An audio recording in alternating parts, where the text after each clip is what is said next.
Bonjour, la biosécurité, c'est une série de mesures qui visent à prévenir, minimiser ou contrôler l'introduction d'agents pathogènes à l'intérieur de la ferme, leur dissémination à l'intérieur de la ferme ou les structures d'élevage également, et la propagation de ces mêmes agents à l'extérieur de la ferme vers d'autres structures d'élevage si on veut.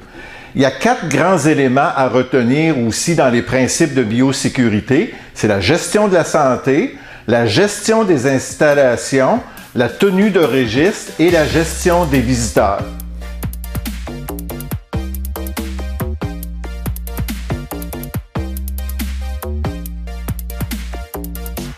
L'infirmerie, c'est aussi une étape importante dans la gestion de la biosécurité à l'intérieur d'une ferme parce qu'elle permet de diminuer la probabilité de propagation de la maladie à l'intérieur des structures d'élevage.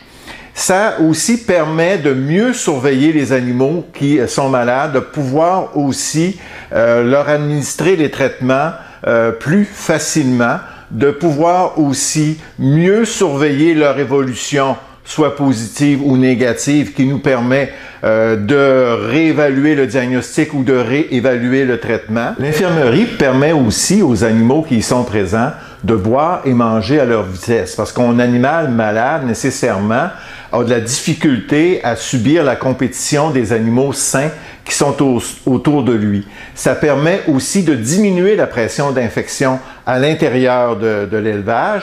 Et ça permet évidemment aux animaux malades d'avoir une convalescence calme avant leur réintroduction, si possible, dans les structures d'élevage.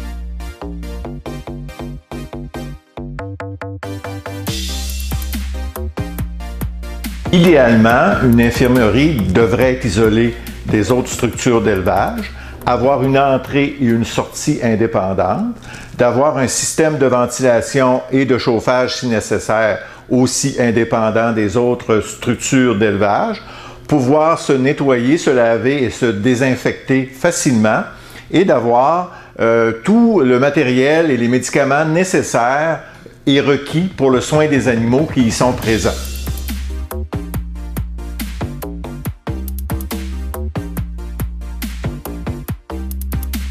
L'éleveur a aussi un certain nombre de responsabilités à respecter dans la gestion de l'infirmerie.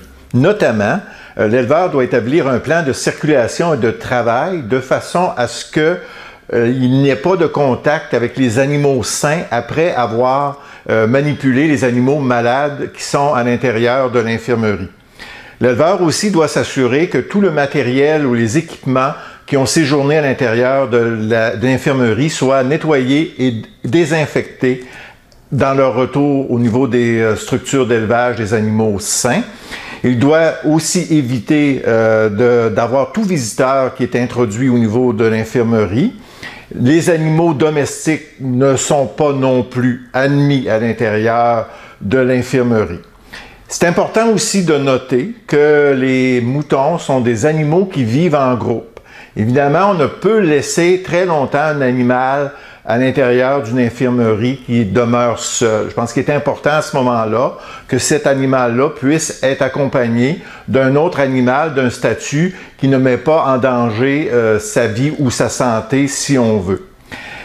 Dans tout ça, évidemment, c'est pas toujours possible à l'intérieur d'une bergerie ou d'une structure d'élevage de pouvoir avoir un local complètement séparé. Si jamais dans une bergerie, on ne peut pas avoir ces installations-là séparées. Il suffit de monter à l'intérieur de la bergerie un endroit où il n'y aura pas de contact physique avec les autres animaux, les animaux sains, tout en respectant les mêmes normes au niveau de la ventilation, au niveau de l'éclairage, du chauffage, si on veut, pour que les animaux qui sont dans l'infirmerie puissent avoir tout le confort nécessaire et tous les traitements nécessaires pour qu'ils puissent récupérer le plus rapidement possible. OK, je vais vous donner ici quelques exemples de conditions pathologiques ou toute autre condition qui rendent l'infirmerie fort utile.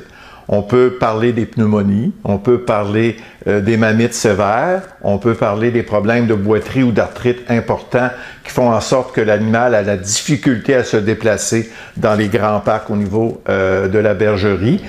Aussi, ce qui est bien important de mentionner, c'est les maladies chroniques, qu'on parle de paratuberculose, de Medivisna, qui est très important d'isoler ces animaux-là malades des autres animaux sains. La listériose, les blocages urinaires, de toute façon, toutes les conditions qui nécessitent une approche individuelle d'un animal méritent d'être inclus dans une infirmerie. Le nettoyage et la désinfection est aussi une étape fort importante dans la gestion de la biosécurité à l'intérieur de nos troupeaux ovins.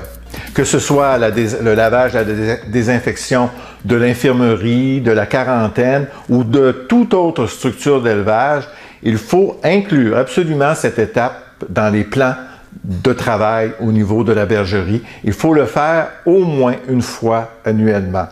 Ou après chaque séjour d'animaux au niveau soit de la quarantaine ou soit de l'infirmerie, c'est fort important. La première étape, bien entendu, c'est la vidange des matières fécales, qui demeure essentielle, on s'entend. La deuxième étape, c'est le nettoyage. Le nettoyage est vraiment la partie la plus importante du processus. C'est là où il y a l'élimination de pratiquement 90% des agents pathogènes et des agents infectieux. Le nettoyage doit être plus facile, bien entendu, sur des surfaces lisses qui se désinfectent facilement, mais il faut avoir recours à des produits qui vont dissoudre le biofilm qui est contenu sur les surfaces. C'est là où les microbes se logent. Donc, avec des bons produits, des bons savons dégraissants, d'une laveuse à pression à l'eau très chaude, peut faire un très bon travail. Il faut aussi éliminer l'eau, assécher les surfaces, avant d'appliquer un très bon désinfectant. Que ce soit un produit comme le Virkon, que ce soit un produit comme le multiphénol, c'est important aussi pour terminer l'efficacité d'un bon nettoyage et d'une bonne désinfection. Si on peut se le permettre, la dernière étape, c'est le vide sanitaire. Si on veut, l'espace de temps entre la sortie des animaux et l'introduction de d'autres animaux. Donc, ne jamais oublier lavage et désinfection comme étant une étape dans l'élevage importante. En conclusion, il faut prévoir un espace infirmerie dans vos installations actuelles ou dans tout autre projet de construction future. Il s'agit là d'une façon fort importante et fort précieuse de protéger la santé de votre troupeau et vos revenus. Il ne faut pas oublier non plus que l'infirmerie n'est pas une quarantaine. Votre médecin vétérinaire praticien est un précieux allié pour vous donner tous les conseils qui peuvent entourer la gestion de l'infirmerie et des maladies, des animaux, si on veut, malades qui y sont présents. Merci.